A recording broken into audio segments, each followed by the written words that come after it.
Hi, I'm Hillary. You can find me on Instagram at Hillary Maria Lashes.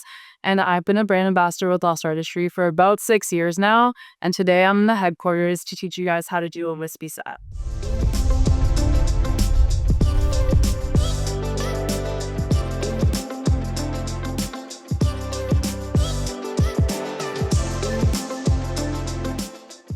I start my sets with cleansing, drying, and priming the lashes. I like to brush through with a spoolie to see how the natural lashes will lay without any manipulation. To create this look, you'll need 0.05 diameter lashes, an adhesive that dries in the sweet spot for you so that you can keep the shape of the base of the fans instead of the fibers slipping around, your favorite tweezers, along with the rest of your pre-lash routine setup. A lot of people think creating soft, wispy, feathered sets are not attainable without formal training, but that's just not the truth. I specialize in creating wispy sets that enhance my clients' natural features, and in this video, I'm going to teach you how to create wispy sets that keep your clients coming back. I like to work with different curls to add texture, but with this format, you can use a consistent curl or mix it up. It's completely up to you and the set that you want to create.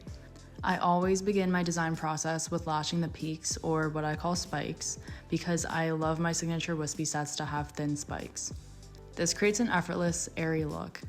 I start with my spikes because this lets me gauge the overall shape of the set and whether the length that I'm thinking of will flatter the space between my client's lashes and eyebrows.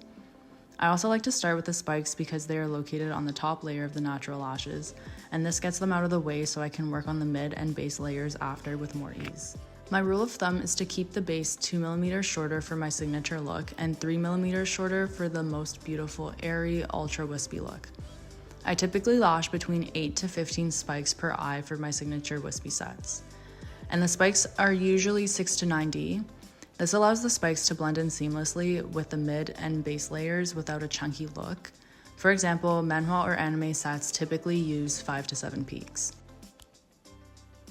It's important to note that the spikes will be longer than the base, so if you have a client that typically likes a maximum of 14 mm in length, keep the wisps max 14 mm and then take down the base.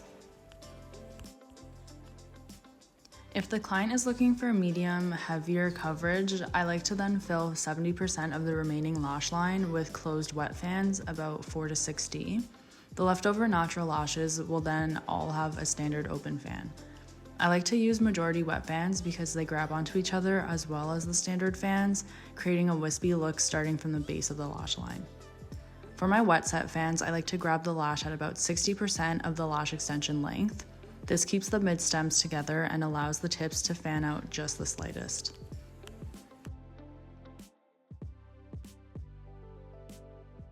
For my open fans, I lash off of the strip. This allows me to create any dimension fan that I want. I like to keep my fans anywhere from 5 to 12D depending on the look, the strength of my client's lashes, and how dense the lash line is naturally. With these tips, you'll be able to recreate my signature wispy sets. Let me know if there are any other sets you'd like me to dive into, and if so, you can catch me here on the Lost Artistry channel, or shoot us a comment down below.